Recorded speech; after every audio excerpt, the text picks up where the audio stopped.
आज हम डिस्कस करेंगे अबाउट एंडोस्पर्म कल्चर। ये पार्ट है प्लांट टिश्यू कल्चर का। सबसे पहले कि जो फ्लावरिंग प्लांट्स होते हैं जिनमें फ्लावर्स होते हैं उनको न्यूट्रिशन, जो एम्ब्रियो का न्यूट्रिशन होता है वो एक इम्पॉर्टेंट पार्ट होता है फ्लावरिंग प्लांट्स की लाइफ साइकिल का। तो जो एंजियोस्पर्म्स होते हैं, मेनली एंजियोस्पर्म्स ही फ्लावरिंग प्लांट होते हैं, तो वहाँ पे एंडोस्पर्म एक स्ट्रक्चर होता है, वो क्या करता है, वो न्यूट्रिशन प्रोवाइड करता है एम्ब्रियो को। और ये कैसे प्रोड्यूस होता है, एक प्रोसेस होती है डबल फर्टिलाइजेशन, उसके थ्रू ये एंडोस्पर्म प्रोड्यूस होता है। ये डबल फर्टिलाइजेशन की प्रोसेस है। डबल फर्टिलाइजेशन में क्या होता है कि एक जो स्पर्म न्यूक्लियस होता है वो फर्टिलाइज करता है एग के साथ और इस तरह से जाइगोट बनता है। तो अनदर जो होता है कि दो स्पर्म होते हैं, तो उसमें से जो अनदर स्पर्म होता है वो क्या करता है, फ्यूज़ करता है पोलर न्यूक्लियाई के साथ। यहाँ पे अगर फिगर देखें तो यहाँ पे भी दिखाया हुआ है कि जो यहाँ पे फ्यूज़न हो रहा है, यहाँ पे पोलर न्यूक्लियाई है, उनका फ्यूज़न होगा जब भी किसी भी स्पर्म के साथ, स्पर्म न्यूक्लियस के साथ, तो ट्रिप्लॉइड एंडोस्पर्म एक स्ट्रक्चर बनता है, मीन्स 3N होता है वो। और यही जो ट्रिप्लॉइड स्ट्रक्चर होता है उसको एंडोस्पर्म बोलते हैं। ये अगर देखें तो ये स्ट्रक्चर है जिसमें कि ये एग दिया हुआ है और यहाँ पे स्पर्म न्यूक्लियस है। जब ये क्या करते हैं और इनको सिनर्जिड बोला गया है। फिर क्या होता है, जब भी कोई स्पर्म न्यूक्लियस फ्यूज़ करता है पोलर न्यूक्लियाई के साथ में, ये पोलर न्यूक्लियाई हैं और ये फ्यूज़ किए हैं, तो फिर क्या बनेगा, एंडोस्पर्म स्ट्रक्चर बन जाता है। और एंडोस्पर्म पहले ही बताया कि ये एक सोर्स ऑफ फूड होता है फॉर यंग एम्ब्रियो के लिए। ये किसी वीट सीड का क्रॉस सेक्शन है जिसमें कि एंडोस्पर्म को के स्ट्रक्चर को दिखाया।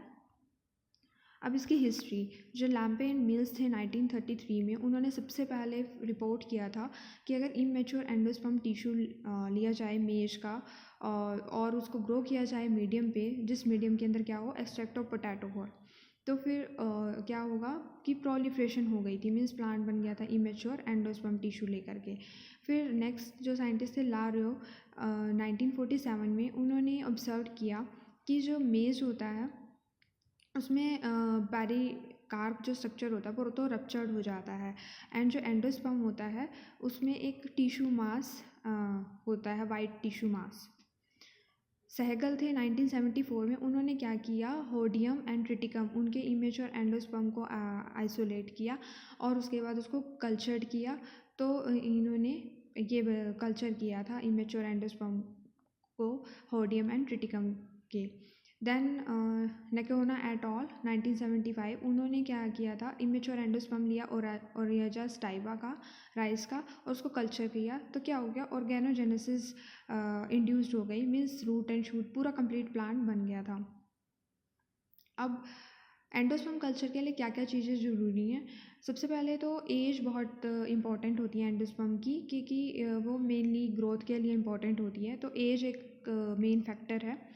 जैसे कि मेज होता है, जो वीट होते हैं, बार्ले होते हैं, उनमें अगर एंडोस्पर्म टिश्यू लिया जाए यंगर देन 8 और older than 12 days after pollination, तो वो ग्रो नहीं करता है कल्चर में। जब हम कल्चर मीडियम पे रखेंगे तो वो ग्रो नहीं करेगा।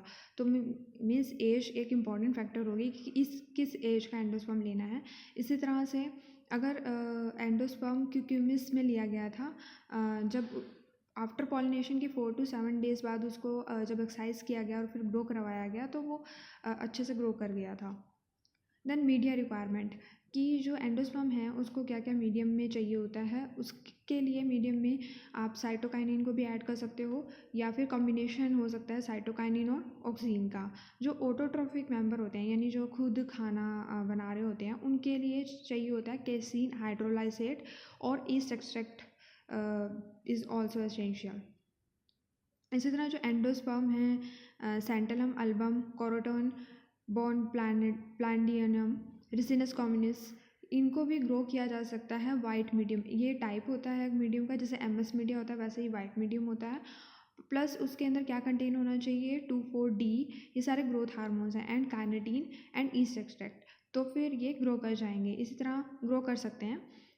ऑर्गन की फॉर्मेशन इसी तरह डेमोस्ट्रेट की गई है पैरासिटिक स्पीसीज़ में, जैसे एक्सोकार्पस टेक्सिलस में, और कुछ ऑटोट्रॉफिक स्पीसीज़ में, जैसे क्रोटोन, सेंटलम, सिट्रस में।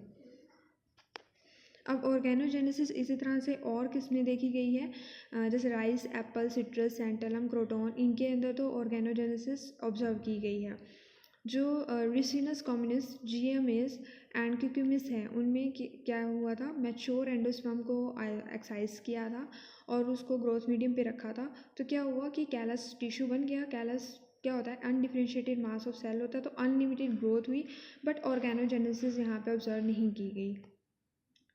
इसके एप्लीकेशंस क्या होती हैं एंडोस्पर्म कल्चर की, कि इससे हम ट्रिप्लोइड प्लांट को जनरेट कर सकते हैं।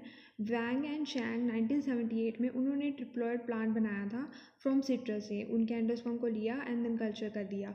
इसी तरह से लक्ष्मी सीता एट ऑल 1980, उन्होंने भी ट्रिप्लोइड प्लांट की प्रोडक्शन डेवलप किए थे सैंटलम एल्बम से।